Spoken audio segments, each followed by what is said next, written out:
Ce fleuve est un géant.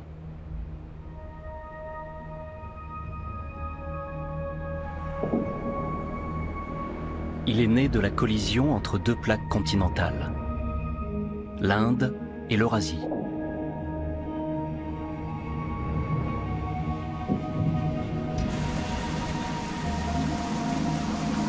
Ses eaux tumultueuses et les puissants glaciers qui l'alimentent réduisent la plus haute chaîne de montagnes du monde en poussière et la coupent en deux.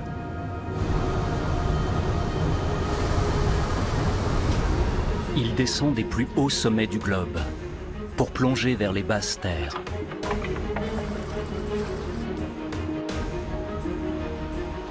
Sur son passage, la vie foisonne.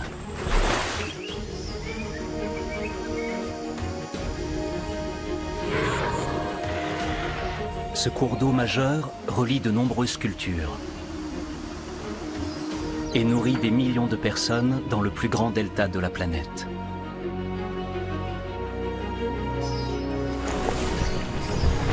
Beaucoup le considèrent comme sacré. Il entame son long périple sur le toit du monde. Sa source est longtemps restée un mystère.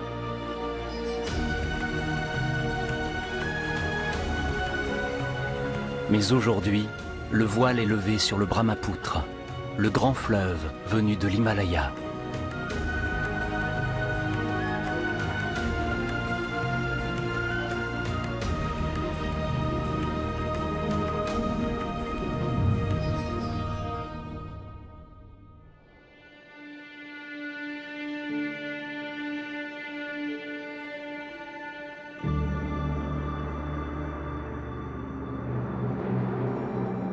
De l'ombre à la lumière.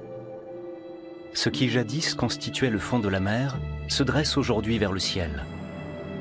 Façonné par l'eau, le vent et la glace en une imposante sculpture, le mont Kailash. Haut lieu mythique et sacré, pour certains, le centre de l'univers. Nul n'est autorisé à gravir la cime du mont Kailash. Alors, depuis des siècles, pour l'honorer, des foules de pèlerins tournent autour de ce sanctuaire. Ils font la Kora, le tour du mont Kailash, véritable aboutissement de toute une vie spirituelle pour certains.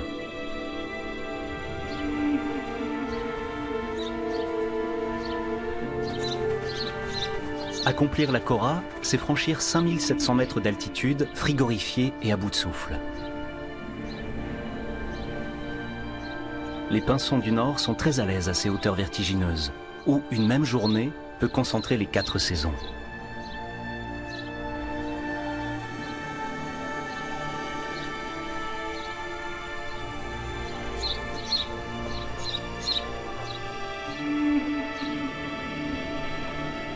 Des grands barals, grimpeurs hors pair, maîtres du camouflage.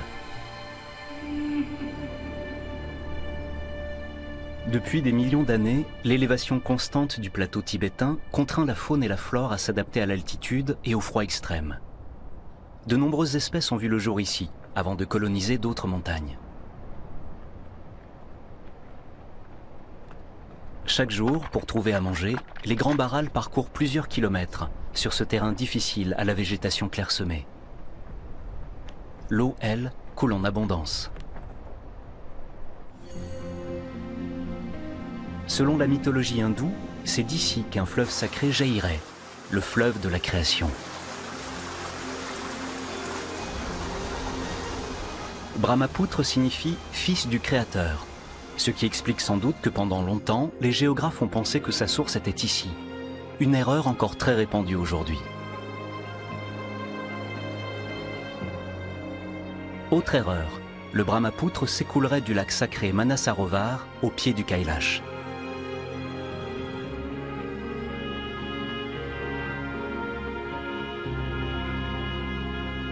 Jusqu'au début du XXe siècle, ce haut plateau situé au nord de l'Himalaya était une terre inconnue des Occidentaux.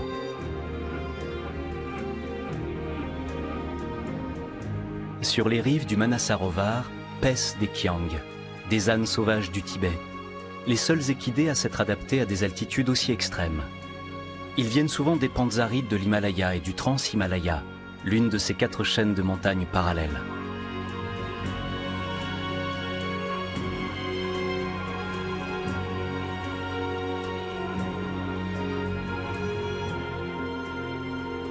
Les couleurs, la multitude et la taille des lacs tibétains ont fait forte impression sur les premiers explorateurs.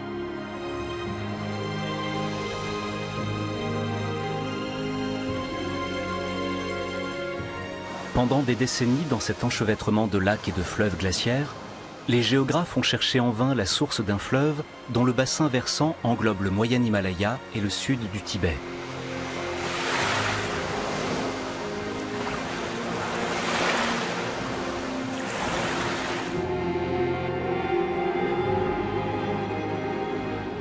Les eaux du Tibet sont alimentées par la mousson d'été, qui, venue du sud, franchit la crête principale de l'Himalaya. L'arrivée des nuages de pluie coïncide avec celle des oiseaux migrateurs. Oies, mouettes, grues, ternes. Les nuages porteurs de pluie entraînent les oiseaux migrateurs dans leur sillage.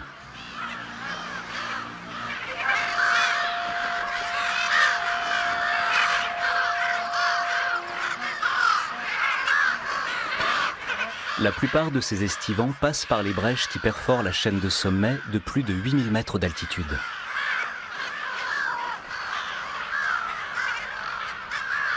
Mais les oies à tête barrée, elles, survolent même l'Everest.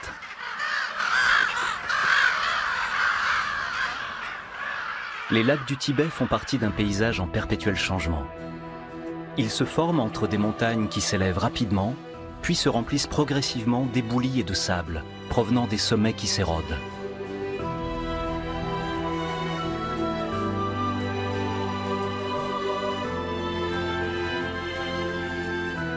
C'est ainsi que les vastes plaines du Tibet ont vu le jour. Ce qui ressemble à un haut plateau est en fait une succession de lacs comblés par des sédiments, le fruit d'une érosion massive.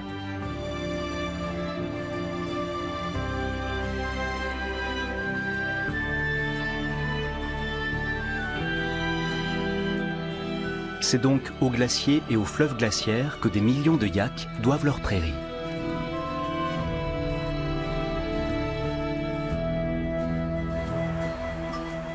Celui-ci n'est pas un fleuve glaciaire parmi tant d'autres, mais les yaks n'ont que faire de son nom.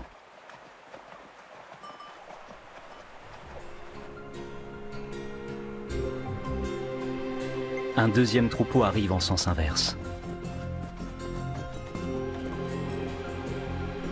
Le milieu du fleuve marque la limite de leur territoire.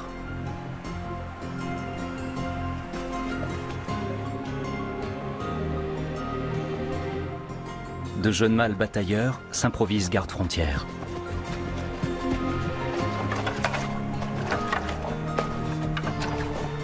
Mais après d'âpres négociations entre chefs, les deux troupeaux trouvent un consensus et s'unissent. Au début du XXe siècle, Sven Hedin, un géographe suédois, comprend que le Brahmapoutre ne prend pas sa source dans le Kailash, c'est-à-dire dans le Trans-Himalaya. Il décide alors d'explorer la région située au sud-est de la montagne sacrée, le long de la crête principale de l'Himalaya. En 1906, Hedin pense avoir découvert la véritable source du Brahmapoutre.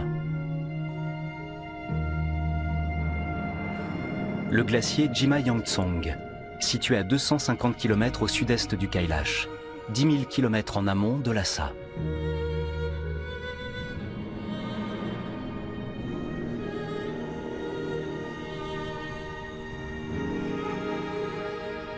Ce n'est qu'en 2011 que l'Académie chinoise des sciences confirmera la découverte de Sven Hedin. Le Brahmapoutre débute bel et bien au bout du glacier Jima-Yangtsong.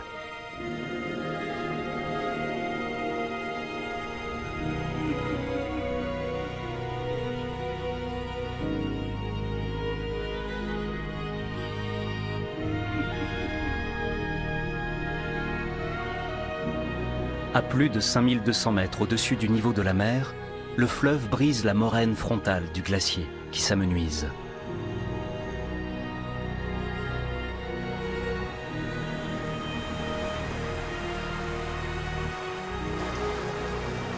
Ces eaux s'écoulent avec impétuosité sur 1 kilomètre seulement.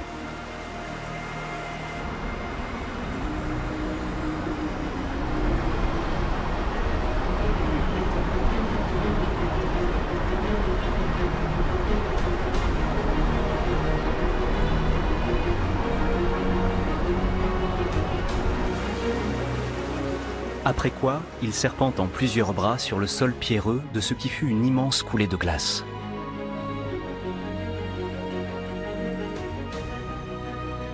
Le Yarlung Tsango forme tout d'abord une multitude de petits lacs, vestiges du glacier disparu.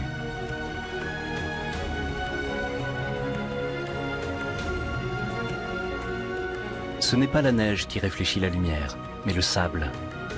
Broyé par la glace, le granit, issu du cœur de l'Himalaya, est blanc comme neige.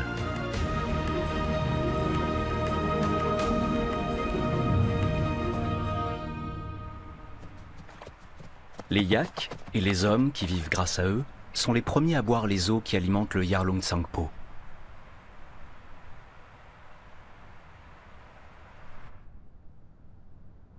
Sur les pentes escarpées qui bordent le Yarlung Tsangpo, à des centaines de kilomètres de Shigatse ou Lhasa, les villes les plus proches, on ne rencontre que des nomades. Ils sont les seuls à vivre ici, souvent à plus de 5000 mètres d'altitude, dans une mer de nuages. Difficile d'être plus proche du ciel.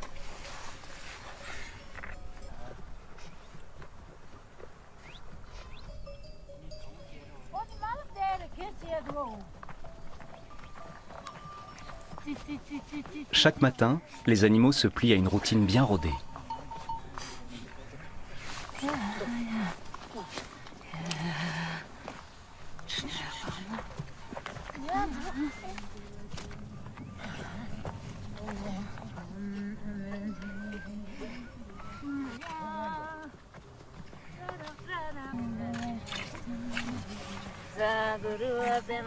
La mélopée des mantras apaise les bêtes.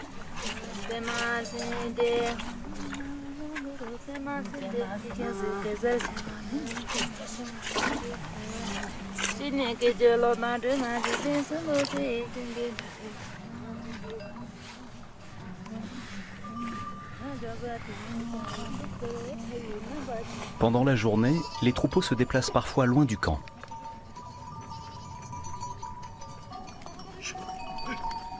D'un village en bas de la vallée, à des heures de marche, des femmes viennent échanger de l'orge contre du fromage et du beurre.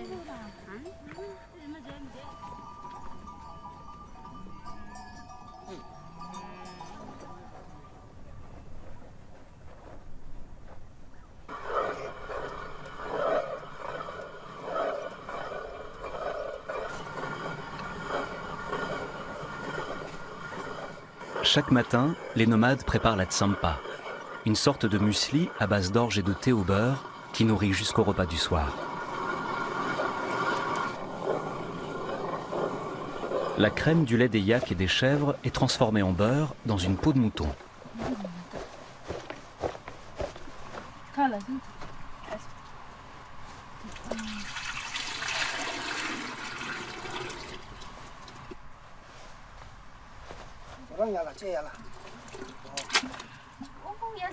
C'est à partir du beurre de yak que le fameux thé tibétain est confectionné, une soupe bien grasse qui aide à lutter contre le froid. Les yaks et les chèvres fournissent également le seul combustible disponible à cette altitude.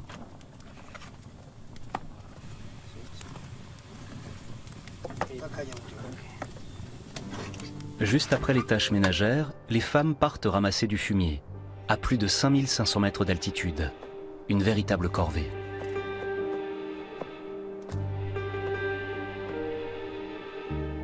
Les sommets de plus de 8000 mètres étincellent à des centaines de kilomètres à la ronde.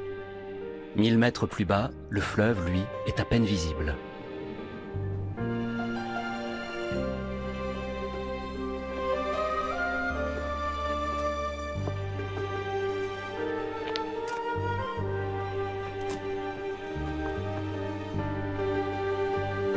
Les visiteurs venus de la plaine ont bien du mal à tenir le choc là-haut. Mais même les nomades ne pourraient pas vivre à cette altitude sans leur yak, qui leur donne presque tout ce dont ils ont besoin.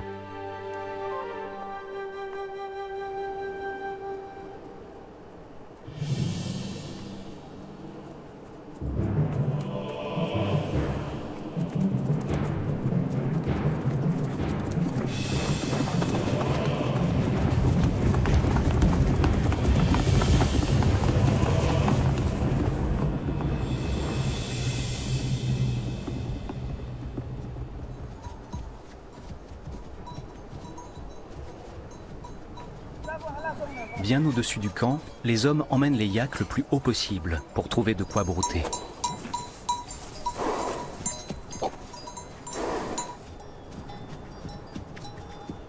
Même les pentes les plus élevées sont trop exploitées. Une fois la couverture végétale détruite, c'en est également fini des pâturages. Mais les nomades ont besoin de leurs troupeaux, qui leur fournissent lait, viande et laine.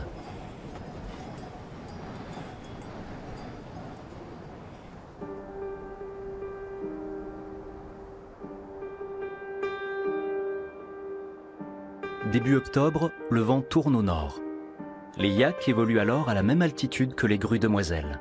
Venues de Sibérie et de Mongolie, elles se dirigent vers l'Inde.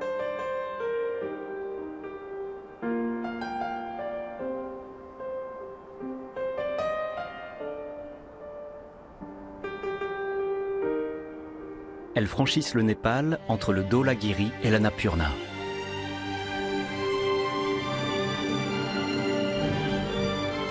Elles survolent à tire-d'aile des milliers de canyons, creusés par d'innombrables fleuves dans les flancs sud de l'Himalaya.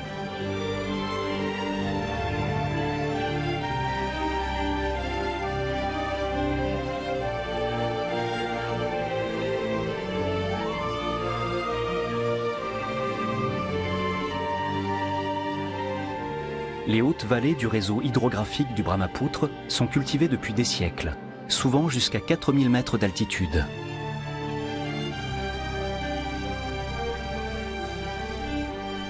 Ici, une bonne récolte n'est jamais garantie.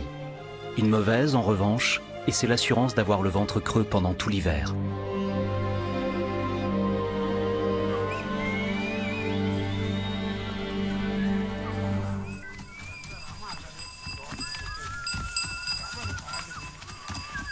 Le long de la crête principale de l'Himalaya, le bassin versant du Brahmapoutre abrite de nombreux peuples, aux langues, aux traditions et aux religions différentes.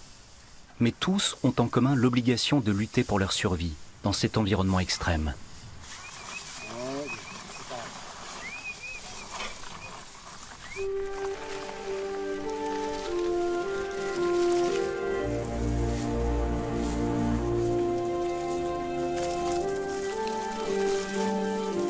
Tous les matins, une odeur épicée flotte au-dessus des champs, celle du bois de genévrier, l'encens de l'Himalaya.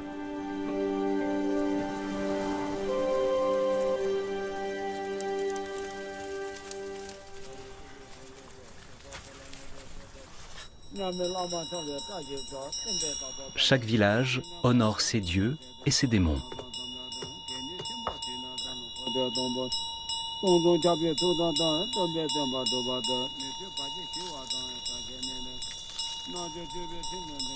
Les champs sont bordés de reliquaires et de shirtens, censés protéger les habitants de la région des éboulements, des coulées de glace, des séismes, des avalanches et de la sécheresse.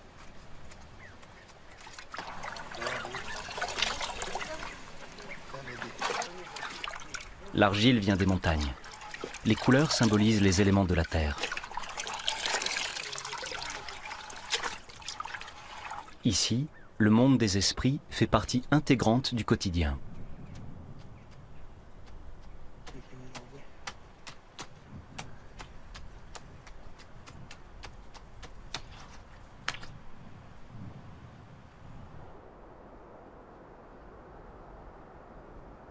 Dans ces vallées, la vie est rythmée par la régularité des pas, le murmure de l'eau, le chuchotement des prières.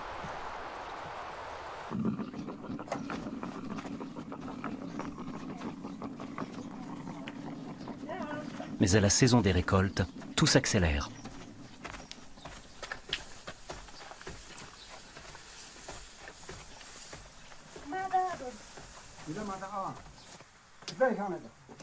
Une fois la récolte rentrée, c'est le soulagement, mais pas encore le repos.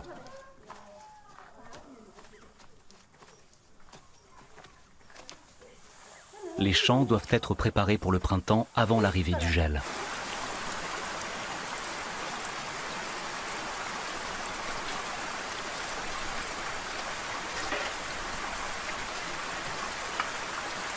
La terre est sèche et dure comme de la pierre, impossible à labourer.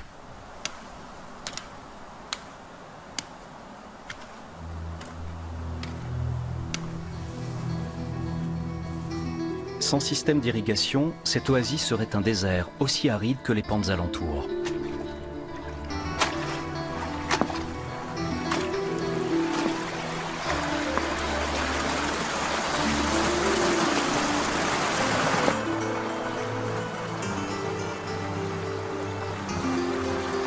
Tout est une question de dosage.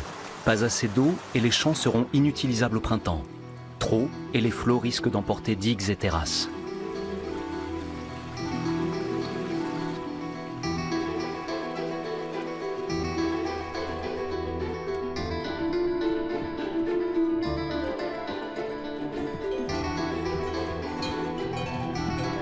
Entretenus depuis des générations, des canaux de toute taille sillonnent les pentes montagneuses à la manière d'un réseau veineux.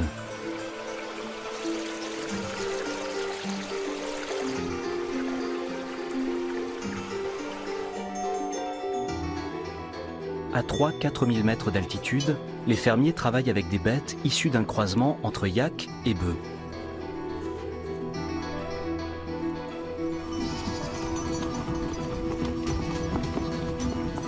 Après la récolte, le bétail est lâché dans les champs pour contenir les mauvaises herbes et fertiliser le sol.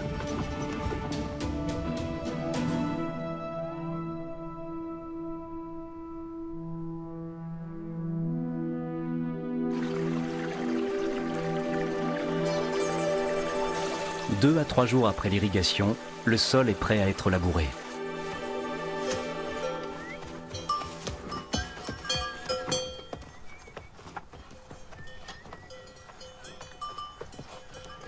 Les outils et les techniques de travail n'ont guère changé depuis l'arrivée des premiers colons dans ces vallées. Un temps immémorial où dans tout l'Himalaya, les hommes habitaient dans des cités troglodytiques.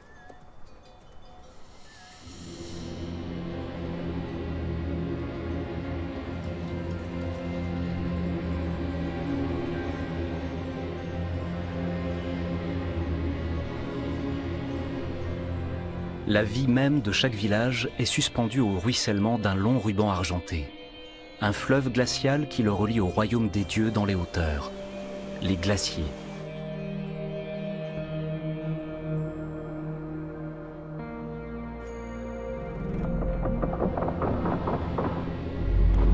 Ils inspirent le respect aux nomades et aux fermiers, qui ne s'en approchent pas.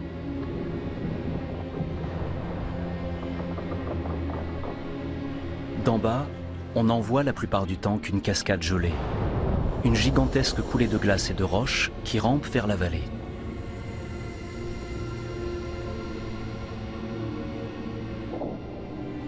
À l'heure actuelle, les glaciers descendent jusqu'à 5500, souvent 6000 mètres d'altitude seulement. C'est d'ici que les nombreux affluents du Yarlung Tsangpo ou Brahmapoutre prennent leur départ.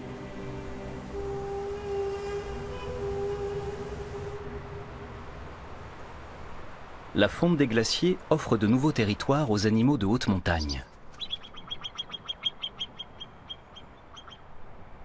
Le lièvre laineux et la marmotte de l'Himalaya évoluent à des altitudes de plus en plus élevées, tout comme les plantes dites pionnières qui colonisent les moraines.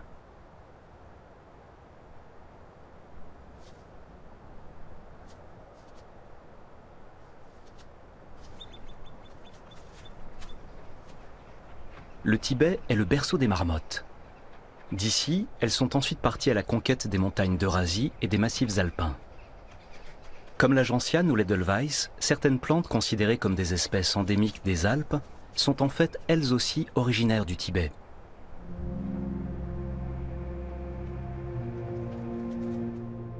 La seule constante ici, c'est le perpétuel changement. L'eau et le vent transforment les sédiments d'un ancien lac en sculpture vivante.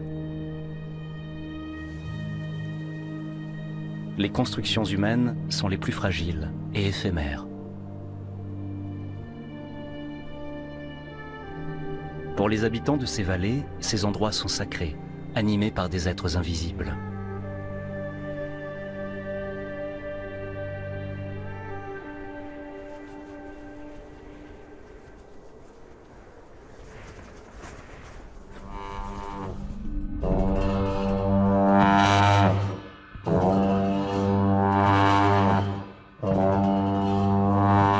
Les masques d'animaux évoquent une culture chamanique bien plus ancienne que le bouddhisme.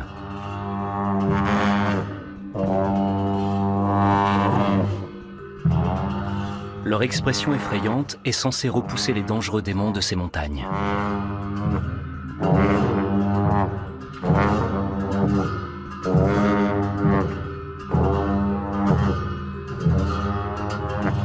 Cette danse rituelle est bien plus que du folklore. Elle influe sur le destin de la communauté.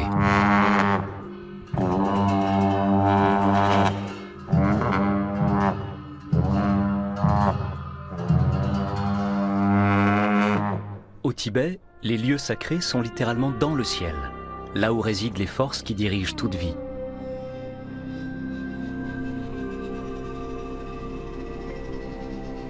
Les nuages en font incontestablement partie.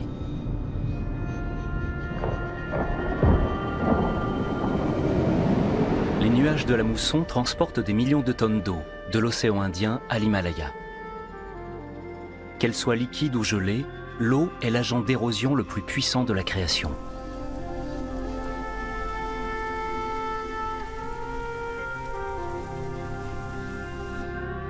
Au sud de l'Himalaya, la mousson d'été est chaude et humide. Mais au Tibet, même en plein été, certains petits matins peuvent être très frais. Mais c'est l'hiver qui donne ici la pleine mesure du froid. Chez les antilopes du Tibet, la période du rut atteint son apogée par moins 40 degrés.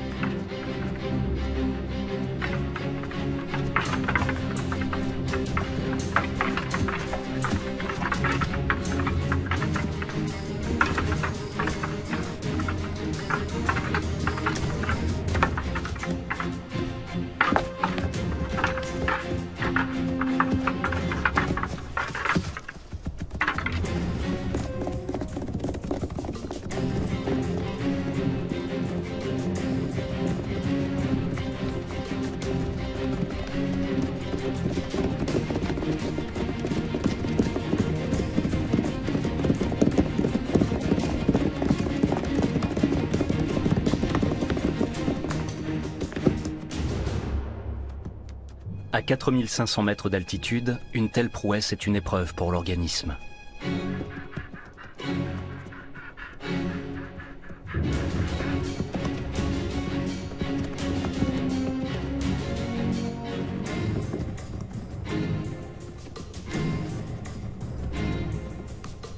Chasser ses rivaux n'est rien comparé au stress permanent de devoir tenir son harem.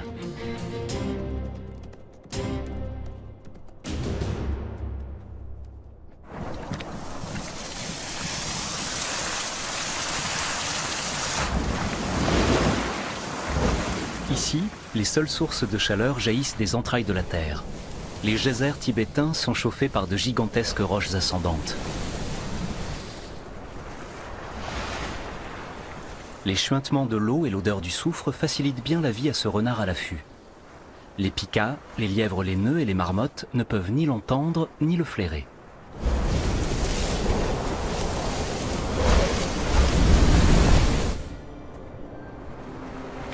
Les renards du Tibet et les renards polaires ont un ancêtre commun. Un renard du Paléolithique adapté au froid, que le soulèvement du continent a contraint à évoluer.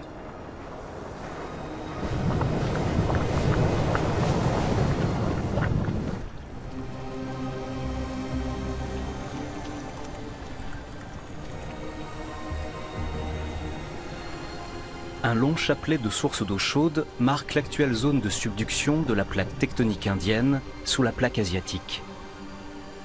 Cette ligne est située à quelques 800 km au nord du Yarlung Tsangpo, où les forces internes de la Terre ont laissé des traces encore plus impressionnantes.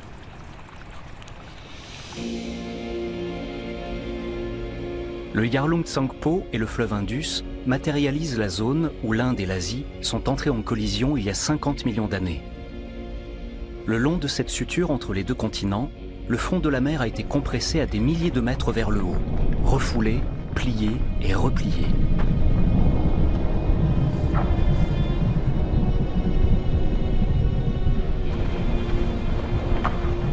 Chaude et souple dans les entrailles de la Terre, la roche s'est solidifiée en montant.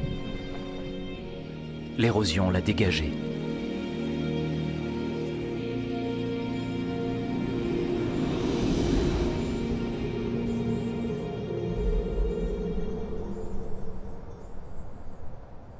7 mois après la saison des amours, des milliers d'antilopes se rassemblent en lieu sûr pour mettre bas.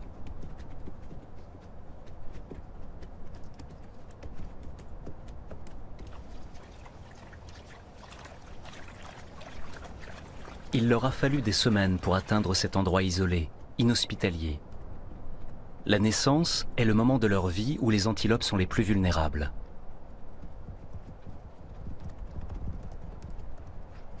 Les loups, eux aussi, sont venus de loin. En accouchant presque toutes simultanément, les mères préservent le plus grand nombre de nouveau-nés des prédateurs. La mise bas va très vite, si bien que les loups ont très peu de temps pour s'en prendre aux petits.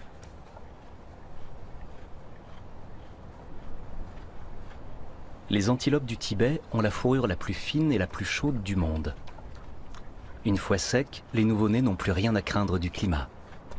Ils sont capables de marcher un quart d'heure seulement après leur naissance.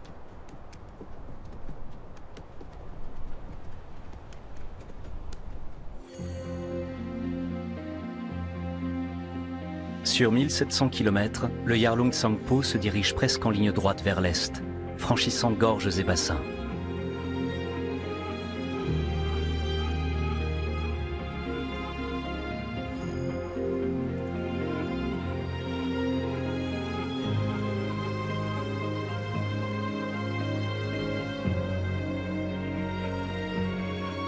Le fleuve le plus haut et certainement aussi le plus ancien de la planète longe la base nord de l'Himalaya.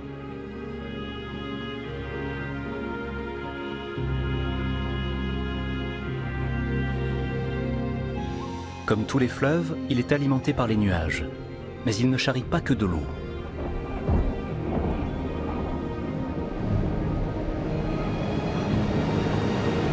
Des millions de tonnes de sable sont véhiculées par le fleuve et par le vent.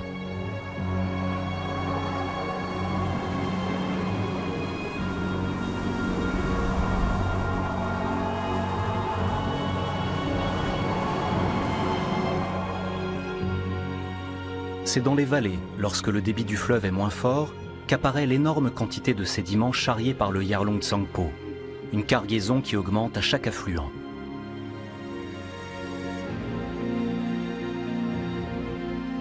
Le fleuve offre ainsi un habitat à de nombreux animaux. Là où le sable repose depuis suffisamment longtemps pour que l'herbe y prenne pied, le sol est truffé de tunnels.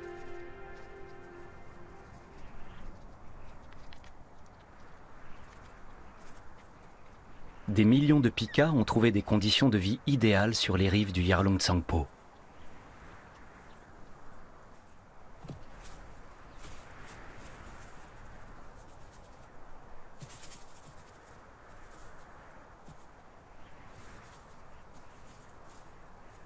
L'importance de ces petits léporidés pour le régime hydrologique est énorme. Ils constituent également la principale source de nourriture des renards, des loups et des rapaces. Sans les pikas, tout l'écosystème s'effondrerait.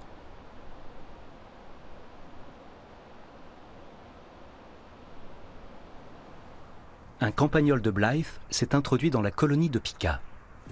De tous les campagnols de la planète, c'est lui qui détient le record d'altitude.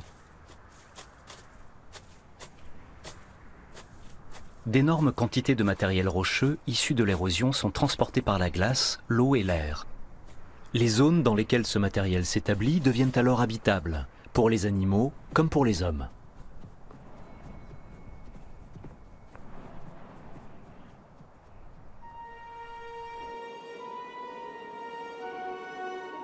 Les terres agricoles qui bordent le cours moyen et le cours inférieur du Yarlung Tsangpo sont en fait composées de sommets rocheux érodés.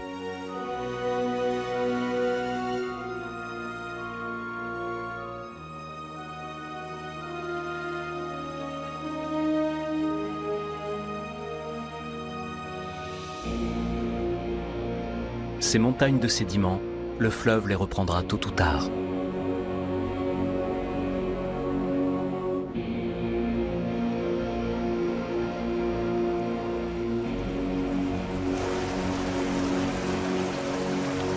Entre 8000 et 0 mètres, l'eau développe un débit colossal.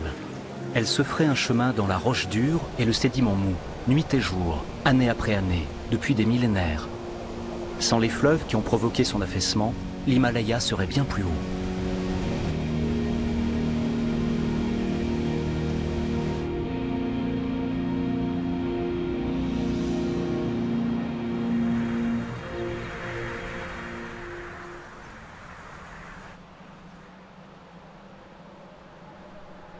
Dans le bassin versant du Yarlung Tsangpo, ou Brahmapoutre, on peut voir les montagnes littéralement se diluer.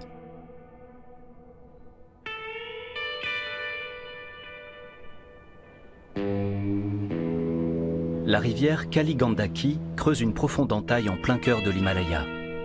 Dans ces canyons, les terrasses alluviales sont progressivement emportées, et les champs de céréales avec elles.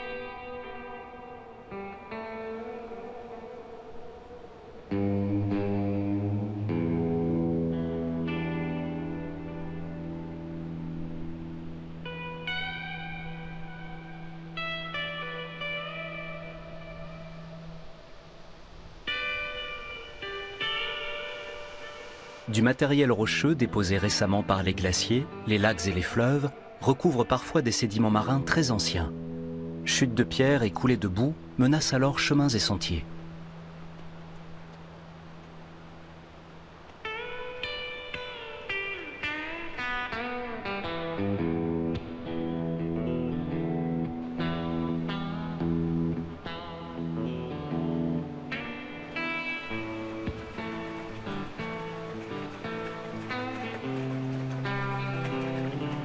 Après la mousson, lorsque le niveau de l'eau est bas, le lit de la rivière Kali Gandaki offre le meilleur itinéraire pour se rendre des basses terres du Brahmapoutre à la vallée de Yarlung Tsangpo, au Tibet.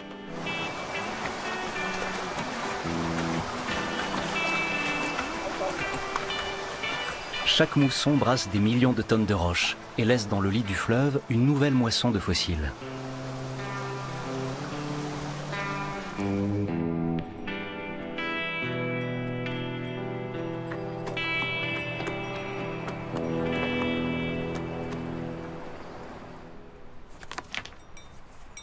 Ce fossile vient du fond de la mer et date du Jurassique.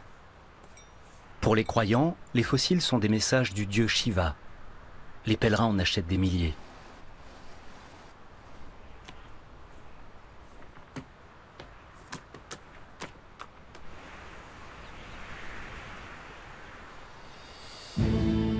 Entre l'Annapurna et le Dholagiri, la Kali Gandaki forme ce qui serait la gorge la plus profonde au monde. Un titre contesté.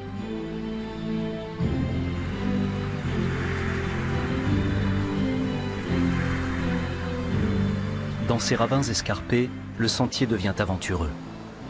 Pourtant, il y a encore peu, celui-ci était le principal itinéraire pour traverser l'Himalaya.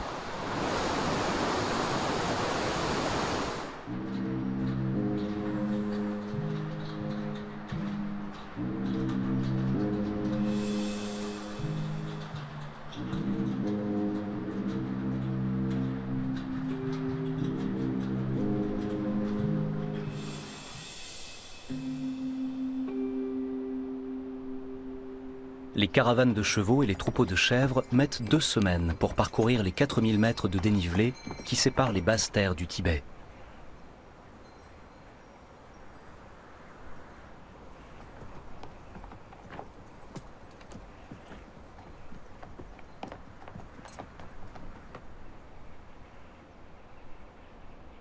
La piste est difficilement praticable et pourtant très fréquentée.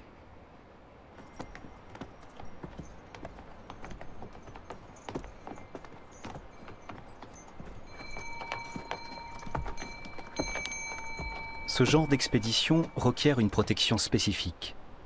Ce rocher rouge abrite un dieu local que guides et porteurs prient pour arriver sains et saufs à destination.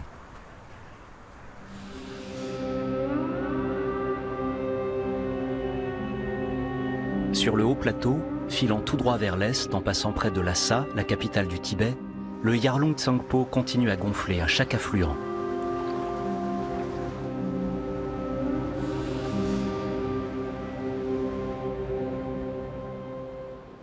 À 1700 km à l'est de sa source, la montagne l'oblige à décrire une gigantesque boucle.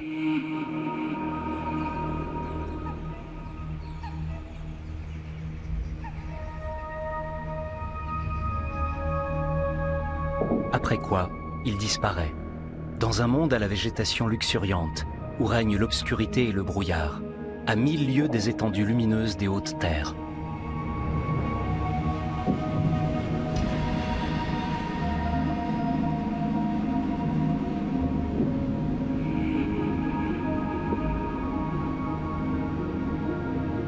La gorge la plus profonde, la plus longue, la plus sauvage et la plus mystérieuse de la planète pourrait bien être celle-ci, le canyon du Yarlung Tsangpo.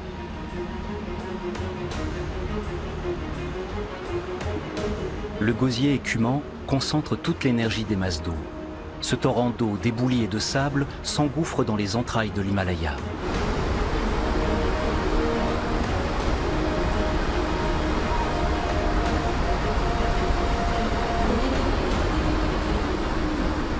Depuis des millions d'années, le fleuve probablement le plus ancien au monde se bat contre la roche la plus récente de la Terre.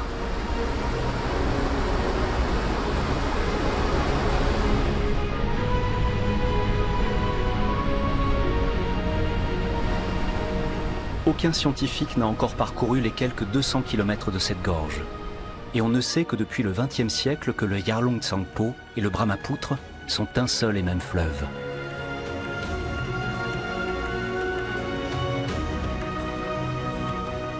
Les eaux rugissantes du Yarlung Tsangpo dévalent la montagne sur 2500 mètres. De l'air humide afflue vers l'amont, véhiculant le climat subtropical de l'Inde dans l'Himalaya.